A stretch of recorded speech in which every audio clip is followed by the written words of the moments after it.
ভয় দেখালে নির্বাচন বাতিলের ষড়যন্ত্র করলে দাঁত ভাঙা জবাবের হুঁশিয়ারি তারেক রহমানের। ক্ষমতায় গেলে পিলখানা হত্যাকাণ্ডের দিনটিকে সেনা বা জাতীয় শোক দিবস ঘোষণার আশ্বাস। চাঁদাবাজি মামলাবাজির বদলে ইনসাফ কায়েম করবে জামায়াত বলেছেন ডাক্তার শফিক। কেন্দ্র দখলের প্রস্তুতি নিচ্ছে একটি দল, অভিযোগ হাসনাতের। নির্বাচনের প্রস্তুতি পর্ব সম্পন্ন হওয়ায় সন্তুষ্ট প্রধান উপদেষ্টা। প্রার্থীদের মধ্যে সহনশীলতার প্রশংসা। চ্যালেঞ্জ এখন শান্তিপূর্ণভাবে ভোট গ্রহণ, জানালেন প্রেস সচিব। ভোটে ইঞ্জিনিয়ারিং এর কোনো শঙ্কা দেখছেন না নির্বাচন কমিশনার মাসুদ। ঢাকা 14-18 বেশি ঝুঁকিপূর্ণ জানিয়েছে সেনাবাহিনী।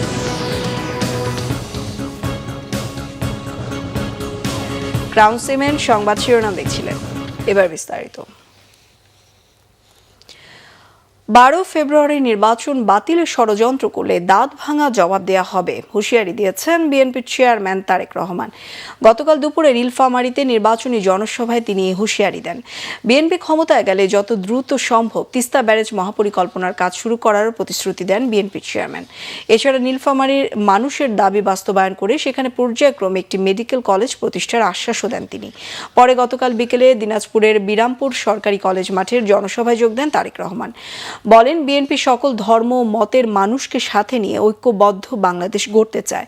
দেশ ও জনগণের অধিকার প্রতিষ্ঠার বিরুদ্ধে ষড়যন্ত্রকারীদের দিকে সজাগ থাকতে সবাইকে আহ্বান জানান তিনি। নিরাপদ দেশ গড়তে এবং বিএনপির পরিকল্পনা বাস্তবায়নে ধানের শীষে ভোট চান তারেক রহমান।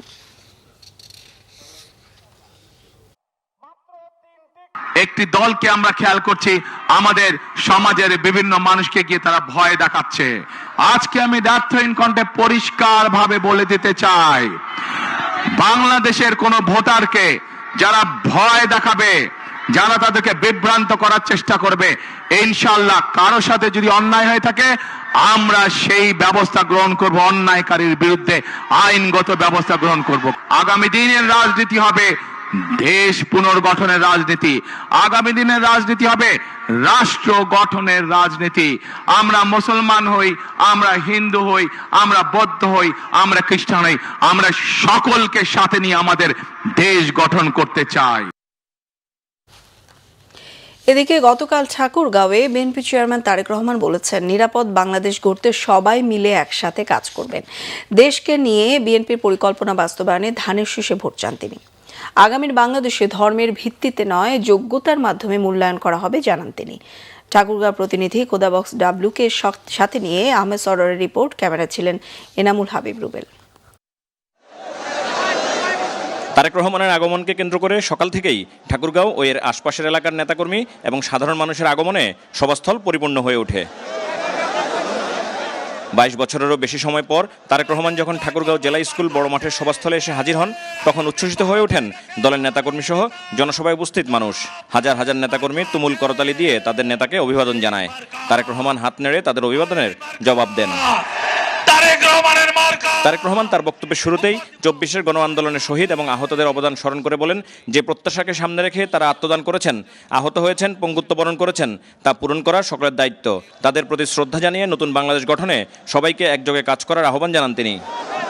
যারা জীবন দিয়েছে, যারা বিভিন্ন অত্যাচারিত নির্যাতিত হয়েছে, তাদের সেই মূল্যায়নকে কখনো বৃথা দিতে দেওয়া যায় না। এবং এইবারকার নির্বাচন শুধু দেশের নির্বাচিত করার নির্বাচন নয়, এবারকার নির্বাচন হবে আমাদের দেশকে পুনর্গঠন করার নির্বাচন। তারেক রহমান ধানের শীষে ভোট চেয়ে আগামীর বাংলাদেশ গঠনে বিএনপির পরিকল্পনা তুলে ধরেন। বাংলাদেশের অর্ধেক জনসংখ্যা হচ্ছে নারী। এই নারীকে যদি আমরা আমাদের কর্মের সাথে সম্পৃক্ত করতে না পারি, তাহলে কোনোভাবেই দেশকে এগিয়ে নিয়ে যাওয়া সম্ভব না। বাংলাদেশের প্রত্যেকটি ঘরে ঘরে গৃহিণী যারা আছেন, যারা ঘরের কর্ত্রী, তাদের কাছে আমরা ফ্যামিলি কার্ড পৌঁছে দিতে চাই, প্রত্যেকটি ঘরে প্রত্যেকটি নারীর কাছে। তার সংসার যাতে উনি স্বাচ্ছন্দ্যে পরিচালনা করতে পারেন, তার জন্য আমরা একটি প্রতি মাসের সহযোগিতা তার কাছে পৌঁছে দিতে চাই। কৃষক ভাইদের জন্য আমরা কৃষি কার্ড নামে একটি কার্ড সকলের কাছে পৌঁছে দিয়ে দিতে চাই। ধানের শীষের প্রার্থীকে নির্বাচিত করলে সারা বাংলাদেশে 10,000 টাকা পর্যন্ত যে কৃষি ঋণ আছে, সেই কৃষকদের সেই 10,000 টাকা পর্যন্ত কৃষি ঋণ আমরা মওকুফ করতে চাই। বিভিন্ন মানুষ, দোস্ত মানুষ বিভিন্ন সময় যে ক্ষুদ্র ঋণ গ্রহণ করেছে সমগ্র বাংলাদেশে কৃষক, জেলে সহ বিভিন্ন শ্রেণী পেশার মানুষ, সেই ক্ষুদ্র ঋণও আমরা সরকারের পক্ষ থেকে, জনগণের হয়ে সরকারের পক্ষ থেকে আমরা পরিশোধ করতে চাই। বেকারদের কর্মসংস্থানের ব্যবস্থা করতে চাই। আমরা হেলথ কেয়ারার নিযুক্ত করব, যাদের দায়িত্ব হবে গ্রামে গ্রামে গিয়ে মা বোনদের এবং শিশুদেরকে ঘরে বসে চিকিৎসা সুবিধা প্রদান করা। তারেক রহমান বলেন, নির্বাচনী জনসভায় এক দল আরেক দলের বিপক্ষে কথা বলে, তাতে জনগণের লাভ হয় না। জনগণ জানতে চায় তাদের জন্য কি করা হবে, তাই পরিকল্পনা তুলে ধরেছে বিএনপি। এই নির্বাচনী জনসভায় সাধারণত আমরা কি দেখেছি? নির্বাচনী জনসভায় আমরা দেখি যে সাধারণত এক দল আরেক দলের বিপক্ষে কথা বলে থাকে। কিন্তু আজ যদি আমি অন্য কোনো দলের বিপক্ষে কথা বলে থাকি, তাহলে জনগণের কি তাতে কোনো লাভ হবে? জনগণের লাভ হবে না। জনগণের জানতে চায় যে জনগণ যে আমাদেরকে ভোট দিবে, আমরা জনগণের জন্য কি করব, এলাকার জন্য কি করব, এলাকার মানুষের জন্য আমরা কি করব। সেই জন্যই আজকে আপনাদের সামনে আমরা আমাদের দলের যে পরিকল্পনা, সেই পরিকল্পনাগুলো আমরা আপনাদের সামনে তুলে ধরেছি। তারেক রহমান জনসভায় সংসদীয় আসনের প্রার্থীদের পরিচয় করিয়ে দেন। সবশেষ 2003 সালের ডিসেম্বরে শীতবস্ত্র বিতরণ করতে ঠাকুরগাঁ এসেছিলেন তারেক রহমান। ঠাকুরগাঁ, নীলফামারী ও দিনাজপুরের সমাবেশের মধ্য দিয়ে তারেক রহমান শেষ করছেন বিএনপি চেয়ারম্যান হিসেবে ঢাকার বাইরে তার নির্বাচনী প্রচার। বিভিন্ন জেলা সফরের মধ্য দিয়ে জনসাধারণ এবং বিএনপি নেতাকর্মীর মাঝে যে জাগরণ তৈরি হয়েছে, তার ফলাফল পাওয়া যাবে 12 ফেব্রুয়ারির নির্বাচনে। আহমেদ সরওয়ার, বাংলা ভিশন, ঠাকুরগাঁও। বিএনপি ক্ষমতায় গেলে পিলখানা হত্যাকাণ্ডের দিনটিকে সেনা দিবস বা জাতীয় শোক দিবস হিসেবে ঘোষণা এবং বিডিআর নাম পুনর্বহাল করা হবে বলেছেন বিএনপির চেয়ারম্যান তারেক রহমান। গতকাল রাতে রাজধানীর একটি হোটেলে সামরিক বাহিনীর অবসরপ্রাপ্ত সদস্যদের সাথে স্বাধীনতা ও সার্বভৌমত্বের সুদৃঢ় আস্থায় শীর্ষক মতবিনিময় সভায় তিনি কথা বলেন। তারেক রহমান বলেন, বিএনপি ক্ষমতায় গেলে সেনাবাহিনীকে রাজনৈতিকভাবে ব্যবহার করা হবে না, আর সেনাবাহিনীর সদস্যরাও যাতে রাজনৈতিক চাদরে জড়িয়ে না পড়েন সে বিষয়ে সচেতন থাকার আহ্বান জানান।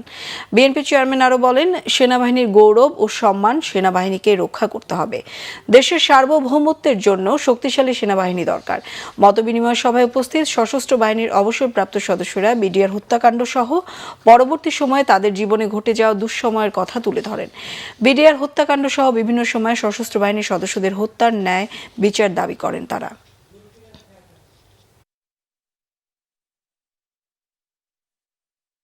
বিএনপি রাষ্ট্র পরিচালনার দায়িত্ব পেলে মুক্তিযুদ্ধের স্মৃতি বিজড়িত বিডিআর এর নাম পুনর্বহাল করতে চান। ভবিষ্যতে যাতে কখনোই এই ধরনের ঘটনা না ঘটে, সেই লক্ষ্যে সেনাবাহিনীর সঙ্গে আলোচনা করে বিডিআর পিলখানা সেনা হত্যাযজ্ঞের দিবসটিকে শহীদ সেনা দিবস অথবা সেনা হত্যাযজ্ঞ দিবস অথবা জাতীয় শোক দিবস হিসেবে ঘোষণা করার পরিকল্পনা আমাদের রয়েছে।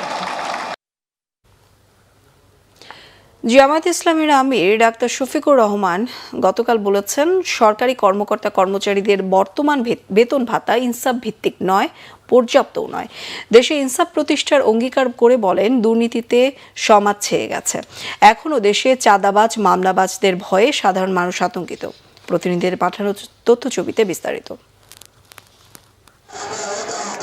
নির্বাচনী প্রচারণায় শনিবার সিলেট, হবিগঞ্জ ও মৌলভীবাজার সফর করেন জামায়াতে ইসলামের আমির ডাক্তার শফিকুর রহমান। বিকালে সিলেট আলিয়া মাদ্রাসা মাঠে জনসভায় তিনি বলেন, ক্ষমতায় গেলে দেশের বঞ্চিত জেলাগুলোতে প্রথমে উন্নয়ন নিশ্চিত করা হবে। চা শ্রমিকদের সন্তানদের শিক্ষা ও ভবিষ্যতের দায়িত্ব নেবে রাষ্ট্র। আগামীতে শুধুই কেবল রাজার ছেলে রাজা হবে, রানীর ছেলে রানী হবে, রানীর ছেলে রাজা হবে, সেই ধরনের রাজনীতি আমরা পাল্টে দিতে চাই। ডাক্তার শফিক বলেন, তিনি প্রধানমন্ত্রী হলে 54,000 বর্গমাইল বাংলাদেশে ইনসাফ প্রতিষ্ঠা করা হবে। দুর্নীতি ও চাঁদাবাজি বন্ধ হলে 5 বছরের মধ্যেই দেশের চেহারা বদলে যাবে। কোন অফিস, আদালত, কার্যালয় এখন থেকে আমরা যদি সুযোগ পাই, আল্লাহ তাআলা যদি আমাদেরকে সুযোগ দেন, কারো ঘুষ নেওয়ার প্রয়োজন হবে না এবং ঘুষ খাওয়ার সাহস হবে না। এর আগে ডাক্তার শফিক বক্তব্য রাখেন মৌলভীবাজারের কুলাউড়া উপজেলার নিজ জন্মস্থান জামায়াত আয়োজিত নির্বাচনী জনসভায়। একটি তাদের জন্য সুস্বাস্থ্য আর একটি তাদের জন্য সুশিক্ষা। সকালে হবিগঞ্জ সরকারি উচ্চ বিদ্যালয় মাঠে জনসভায় তিনি বলেন, জামায়াত সরকার গঠন করতে পারলে নির্বাচিত জনপ্রতিনিধি ও তাদের পরিবারের সব সদস্যদের আয় ব্যয়ের হিসাব নেবেন। এখনো প্রিয় দেশে চাঁদাবাজদের ভয়ে মানুষ অস্থির, মামলাবাজদের ভয়ে সাধারণ নিরীহ মানুষ অস্থির। দুর্নীতি আমাদের সমাজকে আগাগোড়া একবারে ছেয়ে ফেলেছে। যেই দেশের মানুষের হাতের ছোঁয়ায় দুনিয়ার বিভিন্ন দেশের কপাল কিসমত বদলে যায়, এই দেশের মানুষের কপাল বদলায় না কেন? এই না বদলানোর মূল কারণ হলো অসৎ নেতৃত্ব। এরা যখন জনগণের কাছে ভোটের জন্য আসে, তখন এক একজন পীর দরবেশ আউলিয়া হিসাবে আসে। প্রতিটি সমাবেশ ঘিরে ছিল কড়া নিরাপত্তা ব্যবস্থা। Bangla vision news desk. জাতীয় নাগরিক পার্টি এনসিপির দক্ষিণাঞ্চলের মুখ্য সংগঠক হাসনাত আব্দুল্লাহ বলেছেন, অনেকেই ধানের শীষের মিছিল নিয়ে ভোট কেন্দ্রে যাবেন, কিন্তু ভোট দেবেন দাড়িপাল্লা বা শাপলাকুলিতে। তাদের কাছে দাওয়াত পৌঁছে দিতে হবে। যশোরের দড়াটানা ভৈরব চত্বরে গতকাল 11 দলীয় জোট আয়োজিত নির্বাচনী পথসভায় তিনি কথা বলেন একটি দলের প্রধান মুখে হা ভোটের কথা বলছেন আর তার কর্মীরা না এর পক্ষে প্রচারণা চালাচ্ছেন। তারা ভোট কেন্দ্র দখলের প্রস্তুতি নিচ্ছেন, নাম সর্বস্ব পর্যবেক্ষক জোগাড় করে ভোট কারচুপির চেষ্টা করছেন। তাদের ষড়যন্ত্র বানচাল করতে 11 দলীয় জোটের নেতাকর্মীদের ভোট কেন্দ্র পাহারা দেওয়ার আহ্বান জানান হাসনাত আব্দুল্লাহ। কর্মীরা গোপনে ন্যায়ের পক্ষে অবস্থান নিচ্ছে। প্রিয় যশোরবাসী, আমরা মুক্তির দ্বার প্রান্তে দাঁড়িয়ে আছি। আমাদের নীরবে একটা বিপ্লব ঘটে গিয়েছে। আপনি প্রত্যেকটা মানুষের দ্বারে দ্বারে যান, প্রত্যেকটা মানুষের কাছে যান, এবং যারা অন্য প্রতীকের রাজনৈতিক কার্যক্রমে অংশগ্রহণ করছে তাদেরকেও যদি গোপনে জিজ্ঞেস করেন, তারাও বলবে আমরা নিরুপায় হয়ে এখন রাজনৈতিক কার্যক্রমে অংশগ্রহণ করছি। সরকার উপর মহলের কারো কারো প্রতি দুর্বল বলে মন্তব্য করেছেন ঢাকা ৮ আসনের বিএনপি প্রার্থী মির্জা আব্বাস। আর ঢাকা 2 এর বিএনপি প্রার্থী আমানুল্লাহ আমান বলেছেন, একটি চক্র নির্বাচন বানচালের চেষ্টা করছে। গতকাল নির্বাচনী প্রচারণা তারা এসব কথা বলেন। আরিফিন শাওনের রিপোর্ট। নির্বাচনের বাকি আর মাত্র 5 দিন। জমে উঠেছে ভোটের মাঠ, একই সাথে ছড়াচ্ছে উত্তাপ। প্রার্থীরা নিজেদের প্রতিশ্রুতি নিয়ে জনগণের কাছে প্রচারণা করছেন। রাজধানীর ঢাকা ৮ আসনে নির্বাচনী প্রচারণা চালিয়েছেন বিএনপি প্রার্থী মির্জা আব্বাস। উপর মহলের কথায় কয়েকজনকে পাশ করিয়ে দেওয়ার ষড়যন্ত্র চলছে বলে অভিযোগ করেন তিনি। সামনের সময়গুলো আমরা যে সময় পার করে আসছি, তার চেয়ে ভয়াবহ সময় সামনে আসবে বলে আমার ধারণা। এই সরকারকে কিংবা আগামী সরকারকে কিংবা নির্বাচিত সরকারকে আমাদের কিছু প্রতিবেশী দেশ, বিশ্বের কিছু মোড়ল, তারা আমাদেরকে শান্তিতে থাকতে দেবে না। এদিকে ঢাকা 17 আসনে তারেক রহমানের ধানের শীষের পক্ষে নির্বাচনী প্রচারণা চালিয়েছেন ঢাকা 2 আসনে বিএনপি প্রার্থী আমানুল্লাহ আমান। এ সময় তিনি বলেন, ভোট দেওয়ার মাধ্যমে জনগণ ষড়যন্ত্র রুখে দেবে। কোন ষড়যন্ত্র চক্রান্ত বাধা বিঘ্ন এই নির্বাচনকে বানচাল করতে পারবে না। নির্বাচন ইনশাল্লাহ আগামী 12ই ফেব্রুয়ারিতে সুষ্ঠুভাবে নিরপেক্ষভাবে হবে বলে আমাদের প্রত্যাশা, আমাদের বিশ্বাস। সন্ত্রাস মুক্ত এলাকা থাকবে, মাদক মুক্ত এলাকা থাকবে, ভূমি দখল মুক্ত এলাকা থাকবে, শান্তির নীড় হিসাবে এখানে জনগণ বসবাস করবে। এদিকে নিজ আসনে প্রচারণা চালান ঢাকা 11 এর বিএনপি প্রার্থী এম এ কাইয়ুম। ফকিরখালী বিএনপির ঘাঁটি, কোনো ধরনের ষড়যন্ত্র সাধারণ জনগণ মেনে নেবে না বলে আশা ব্যক্ত করেন তিনি। শত ষড়যন্ত্র মোকাবেলা করে রাজাকারদের পক্ষে যারা নিয়েছে তাদেরকে রুখে দিতে হবে। এই রাজাকাররা স্বাধীনতার বিরোধিতা করেছে। নির্বাচন ঘনিয়ে আসায় নিজ নিজ আসনে প্রচারণা চালাচ্ছেন বিএনপি প্রার্থীরা। আরিফিন শাওন, বাংলা ভিশন, ঢাকা। বিএনপি চেয়ারম্যানের উপদেষ্টা ও দলটির নির্বাচন পরিচালনা কমিটির মুখপাত্র ডক্টর মাহদি আমিন অভিযোগ করেছেন, একটি দল ইলেকশন ইঞ্জিনিয়ারিং এর চেষ্টা করছে। এ ব্যাপারে সবাইকে সজাগ থাকার আহ্বান জানান তিনি। গতকাল রাজধানীতে বিএনপির কেন্দ্রীয় নির্বাচন পরিচালনা কমিটির কার্যালয়ে এক ব্রিফিংয়ে তিনি কথা বলেন। আগামীকাল 8 ফেব্রুয়ারি রবিবার তিনি ঢাকা মহানগর উত্তরের 6টি নির্বাচনী আসনের জনসভায় যোগদান করবেন। 9 ফেব্রুয়ারি সোমবার জনাব তারেক রহমান তার নিজের নির্বাচনী এলাকা এবং ঢাকা মহানগর দক্ষিণে 60টি সহ মোট 8টি নির্বাচনী জনসভায় যোগদান করবেন। আমরা পরিতাপের সঙ্গে লক্ষ্য করছি যে সেই রাজনৈতিক দলটি পরিকল্পিতভাবে ইলেকশন ইঞ্জিনিয়ারিংয়ের প্রস্তুতি নিচ্ছে বিভিন্ন জায়গায়। লক্ষ্মীপুরে সেই দলের নেতাদের দ্বারা ভোটের সিল তৈরির ঘটনা তারই প্রমাণ। পাশাপাশি আমরা বিভিন্ন জায়গা থেকে খবর পাচ্ছি যে ধর্মীয় অনুভূতিকে অপব্যবহার করে এবং জাল ভোট দেওয়ার উদ্দেশ্যে বিপুল সংখ্যক বোরখা এবং নিকাব প্রস্তুত করা হচ্ছে। এই পরিপ্রেক্ষিতে নির্বাচন কমিশনের প্রতি জোরালো আহ্বান জানানো যাচ্ছে যে প্রতিটি ভোট কেন্দ্রের নারী কক্ষে অবশ্যই পর্যাপ্ত সংখ্যক নারী পোলিং অফিসার নিয়োগ নিশ্চিত করতে হবে। নির্বাচনের প্রস্তুতি পর্ব খুব ভালোভাবে সম্পন্ন হয়েছে জানিয়ে সন্তুষ্টি প্রকাশ করেছেন অন্তর্বর্তী সরকারের প্রধান উপদেষ্টা অধ্যাপক ডক্টর মোহাম্মদ ইউনূস। বলেন, প্রার্থীদের পরস্পরের বিরুদ্ধে কটু কথা না বলা, অভদ্র আচরণ না করা নির্বাচনী সংস্কৃতির খুবই ইতিবাচক পরিবর্তন। প্রধান উপদেষ্টা বলেন, এখন চ্যালেঞ্জ সুষ্ঠুভাবে ভোট গ্রহণ এবং আগামী এক সপ্তাহ খুবই গুরুত্বপূর্ণ। রাষ্ট্রীয় অতিথি ভবন যমুনায় জাতীয় সংসদ নির্বাচনী প্রস্তুতি নিয়ে গতকাল উচ্চ পর্যায়ের এক বৈঠকে তিনি এসব কথা বলেন। এছাড়া নির্বাচনে 10,000 পর্যবেক্ষক দিতে চাওয়া পাশা নামের বেসরকারি সংস্থাকে কোনো পর্যবেক্ষক পাশ না দেওয়ার সিদ্ধান্ত নেওয়া হয়েছে। রকুনুজ্জামানের রিপোর্ট। আগামী 12 ফেব্রুয়ারি হতে যাওয়া নির্বাচনের সর্বশেষ নিরাপত্তা পরিস্থিতি নিয়ে শনিবার রাষ্ট্রীয় অতিথি ভবন যমুনায় উচ্চ পর্যায়ের কর্মকর্তাদের সাথে বৈঠক করেন প্রধান উপদেষ্টা। 43,000-এর বেশি ভোট কেন্দ্রে সিসি ক্যামেরা এবং 25,000 পুলিশ সদস্যের কাছে থাকা বডি অন ক্যামেরা যমুনায় বসেই পর্যবেক্ষণ করেন প্রধান উপদেষ্টা। সারা দেশে উৎসাহ ও শান্তিপূর্ণ পরিবেশে প্রচারণাকে আমাদের রাজনীতির ইতিহাস ও সংস্কৃতির জন্য খুবই ইতিবাচক পরিবর্তন বলে উল্লেখ করেন প্রধান উপদেষ্টা। পরে যমুনার বাইরে আয়োজিত এক প্রেস ব্রিফিংয়ে প্রধান উপদেষ্টার প্রেস সচিব শফিকুল আলম জানান, নির্বাচনের প্রস্তুতি পর্ব নিয়ে সন্তুষ্টি প্রকাশ করলেও শান্তিপূর্ণ ভোট গ্রহণকে প্রধান উপদেষ্টা চ্যালেঞ্জ হিসেবে দেখছেন। কটু কথা কেউ বলছেন না, কোনো অভদ্র আচরণও হচ্ছে না, আমাদের অভদ্র কথাও হচ্ছে না। আমাদের রাজনৈতিক ইতিহাস ও সংস্কৃতির জন্য এটি খুবই ইতিবাচক পরিবর্তন। উনি বলছেন, এখন পর্যন্ত প্রস্তুতি পর্ব খুব ভালোভাবে সম্পন্ন হয়েছে, আমরা সন্তুষ্ট, উই আর ভেরি হ্যাপি। উনি বলেছেন, আমাদের জন্য এখন চ্যালেঞ্জ হচ্ছে টু মেক ইট পারফেক্ট। ভোটটা যাতে পারফেক্ট হয় সেটা হচ্ছে আমাদের জন্য এখন মেন চ্যালেঞ্জ। আর নেক্সট 1 উইক উনি বলছেন যে খুবই ক্রুশিয়াল। আপনারা জানেন ইলেকশন 12 তারিখে, মানে আজকের থেকে মাত্র 4 দিন পরেই। উনি বলেছেন ভোট উৎসবমুখর হবে এবং সেই জন্য এবং এটাকে যে করেই হোক সেফ, এটা সেফ হবে। উনি আশা করছেন এটা সেফ হবে। নির্বাচনের দিন রেকর্ড সংখ্যক নিরাপত্তা বাহিনী মোতায়েনের কথা জানিয়ে সুষ্ঠুভাবে ভোট গ্রহণের আশাবাদ ব্যক্ত করেন প্রেস সচিব।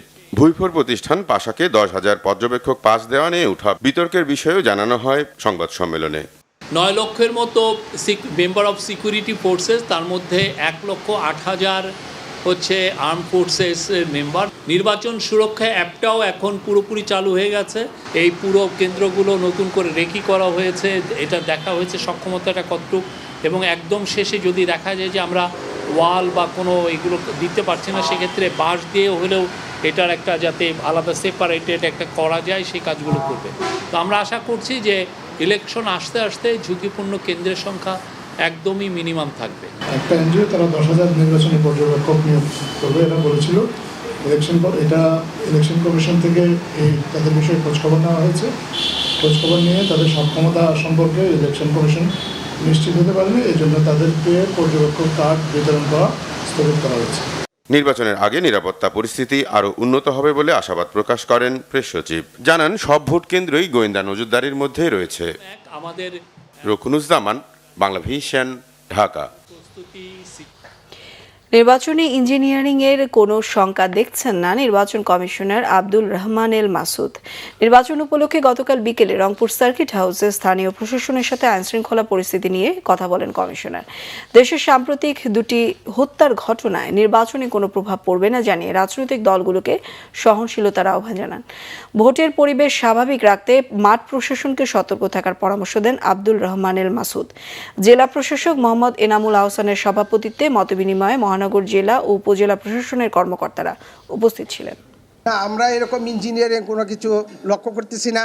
আমি বিভিন্ন জায়গায় আমরা যাচ্ছি যে আমাদের যারা কমিটেড, একটু আগে আমি বলেছি যে আমাদের সকল returning officer, stand returning officer, নির্বাচনে কাজে নিয়োজিত প্রায় 18 লক্ষ কর্মকর্তা কর্মচারী, আমাদের পুলিশ বাহিনী, আমাদের সেনাবাহিনী, আমাদের বিজিবি, আমাদের আনসার, সবাই এখন কমিটেড। ঢাকার 14, 16 আর 18 আসনটির 18 ভাগ ভোট কেন্দ্রকে ঝুঁকিপূর্ণ হিসেবে চিহ্নিত করা হয়েছে বলে জানিয়েছে বাংলাদেশ সেনাবাহিনী। গতকাল সকালে রাজধানীর শহীদ সোহরাওয়ার্দী ইনডোর স্টেডিয়ামে সার্বিক নিরাপত্তা ও নির্বাচনের প্রস্তুতি সংক্রান্ত এক প্রেস ব্রিফিংয়ে তথ্য জানানো হয়। ঢাকা 14, 18 আসনকে অধিক ঝুঁকিপূর্ণ হিসেবে চিহ্নিত করা হয়েছে উল্লেখ করে সেনাবাহিনী জানায়, ভোটারদের নির্বিঘ্নে ভোট কেন্দ্রে যাওয়ার ব্যাপারে আইনশৃঙ্খলা বাহিনী সজাগ আছে। সেই হিসেবেই সব ধরনের ব্যবস্থা নেওয়া হয়েছে। গুরুত্বপূর্ণ স্থানগুলোতে নজরদারি বাড়ানো হয়েছে। দেশের বর্তমান আইনশৃঙ্খলা পরিস্থিতি স্থিতিশীল ও স্বাভাবিক রয়েছে উল্লেখ করে সেনাবাহিনী জানায়, বিভিন্ন রাজনৈতিক দলের প্রার্থী ও সাংবাদিকদের সব ধরনের নিরাপত্তা দেয়া হবে। কেউ নির্বাচনকে প্রশ্নবিদ্ধ করার চেষ্টা করলে তার বিরুদ্ধে আইনানুগ ব্যবস্থা নেওয়া হবে। এখন পর্যন্ত যে হিসাব আছে 18% ভোট কেন্দ্র ঝুঁকিপূর্ণ হিসাবে চিহ্নিত হয়েছে এবং সেই অনুযায়ী আইনশৃঙ্খলা রক্ষাকারী বাহিনীকে নির্দেশনা দেওয়া হয়েছে। কনসার্ন আছে, আমরা এখন পর্যন্ত যে আসনগুলোর ব্যাপারে আমি কথা বলছি, ঢাকা 14 এবং ঢাকা 16কে আইনশৃঙ্খলা রক্ষাকারী বাহিনী এবং গোয়েন্দা সংস্থার তথ্য অনুযায়ী অধিক ঝুঁকিপূর্ণ হিসাবে চিহ্নিত করা হয়েছে। সো যেখানে অধিক ঝুঁকিপূর্ণ হিসাবে চিহ্নিত করা হয়েছে সেই হিসাবে আমাদের কার্যকরী ব্যবস্থা অলরেডি গ্রহণ করা হয়েছে এবং সেটার প্রতিফলন আপনারা গ্রাউন্ডে অবশ্যই দেখতে পাবেন। কিছু ক্ষেত্রে প্রশাসন পক্ষপাতমূলক আচরণ করছে বলে অভিযোগ করেছেন ঢাকা 6 আসনে বিএনপি মনোনীত প্রার্থী ইশরাক হোসেন। গতকাল নির্বাচন কমিশনে বৈঠক শেষে তিনি মন্তব্য করেন। আগারগাঁওয়ে ইসির সিনিয়র সচিব আক্তার আহমেদের সাথে বৈঠক শেষে ইশরাক হোসেন বলেন, সংঘাত নয়, শান্তিপূর্ণ নির্বাচন চায় বিএনপি। গত 4 তারিখে সূত্রাপুরের কসমোপলিটন স্কুলে অভিযান চালিয়ে পুলিশ কয়েকশো লাঠি উদ্ধার করে। প্রশ্ন রাখেন, একটা কেন্দ্রে যদি এই অবস্থা হয় তাহলে নির্বাচনের সময় কি হবে? এজন্য কেন্দ্র পরিবর্তনের দাবি জানান। সূত্রাপুর থানার ওসি নিরপেক্ষ নন বলে অভিযোগ তার। শরীফ ওসমান হাদির হত্যার বিচারের দাবিতে আন্দোলনকারীদের উপর প্রশাসন অতিরিক্ত বল প্রয়োগ করেছে বলে মন্তব্য করেন ইশরাক হোসেন। গত 4 তারিখ রাতের বেলা কসমোপলিটন স্কুল নামে একটি প্রতিষ্ঠান, শিক্ষা প্রতিষ্ঠান, যেটা কাঠের পুলে, এবং সেটি একটি কেন্দ্র। পুলিশ সেখানে অভিযান চালিয়ে তারা 152 পিস মোটা লাঠি, যেটাকে স্টাম্প বলতে পারি আমরা, সেটি উদ্ধার করে। সেই ভবনটির মালিকানায় রয়েছে আমাদের প্রতিদ্বন্দ্বী রাজনৈতিক দল জামায়াতে ইসলামী। একটা কেন্দ্রে যদি এই অবস্থা হয় তাহলে তো সেই কেন্দ্র কিভাবে নির্বাচন আমরা করব সেটি একটি বড় প্রশ্ন রয়েছে। তো কেন্দ্র পরিবর্তন সম্পর্কে আমরা আবেদন জানিয়েছি, তবে সেটি কমিশনের যে আইন অনুযায়ী এবং সময় সবকিছু বিবেচনায় নিয়ে ওনারা কার্যকরী পদক্ষেপ নেবেন বলে আমাদেরকে আশ্বাস জানিয়েছেন। আরেকটি হলো সূত্রাপুর থানার যিনি ওসি সাহেব আছেন, তো ওনার ব্যাপারে আমাদের এটি একটা সম্মিলিত অভিযোগ এলাকাবাসী সহ আমাদের, কারণ ওনাকে জানানোর পরেও তিনি প্রবেশ করেননি এবং তিনি একটা উইন্ডো স্পেস করে দিয়েছেন। বিএনপি চেয়ারম্যান তারেক রহমানের ওপর নির্মিত তথ্যচিত্র সবার আগে হাসি মুখের প্রিমিয়ার শো অনুষ্ঠিত হয়েছে। বিএনপির স্থায়ী কমিটির সদস্য নজরুল ইসলাম খান বলেছেন, তারেক রহমানের নীরব মানবিক দিকগুলো তুলে ধরা হয়েছে এই তথ্যচিত্রে। গতকাল বিকেলে রাজধানীর মহাখালীর এসকেএস টাওয়ারের স্টার সিনেপ্লেক্সে সবার আগে হাসি মুখ তথ্যচিত্রটির প্রিমিয়ার শো অনুষ্ঠিত হয়। অনুষ্ঠানে প্রধান অতিথি ছিলেন বিএনপির স্থায়ী কমিটির সদস্য নজরুল ইসলাম খান। প্রিমিয়ার শো শেষে তিনি বলেন, তারেক রহমান বছরের পর বছর নীরবে মানুষের জন্য কাজ করে গেছেন। এসব অজানা তথ্য ফুটে উঠেছে এই তথ্যচিত্রে। বিএনপি চেয়ারম্যানের উপর প্রথমবারের মতো নির্মিত তথ্যচিত্রটি নির্মাণ করেছেন পরিচালক জুবায়ের বাবু।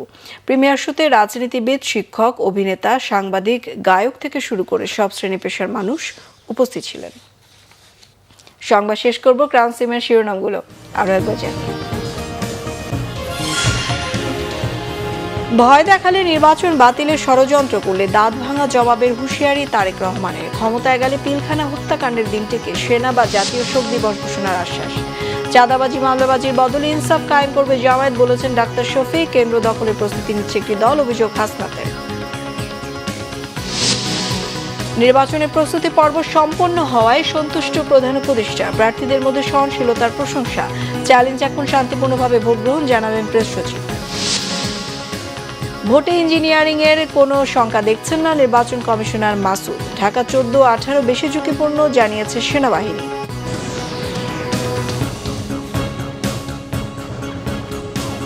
এই ছিল এখনকার মতো। পরের সংবাদ সকাল 10টায়, 9টায় রয়েছে নিউজ টপ 10 দেখার আমন্ত্রণ রইল। এছাড়া বাংলাভিশন সংবাদ ও সংবাদ সংশ্লিষ্ট অনুষ্ঠান দেখতে ভিজিট করুন www.bbnews24.com ও facebook.com/banglavisionnews। সাবস্ক্রাইব করুন youtube.com/banglavisionnews। সঙ্গে থাকায় ধন্যবাদ সবাইকে।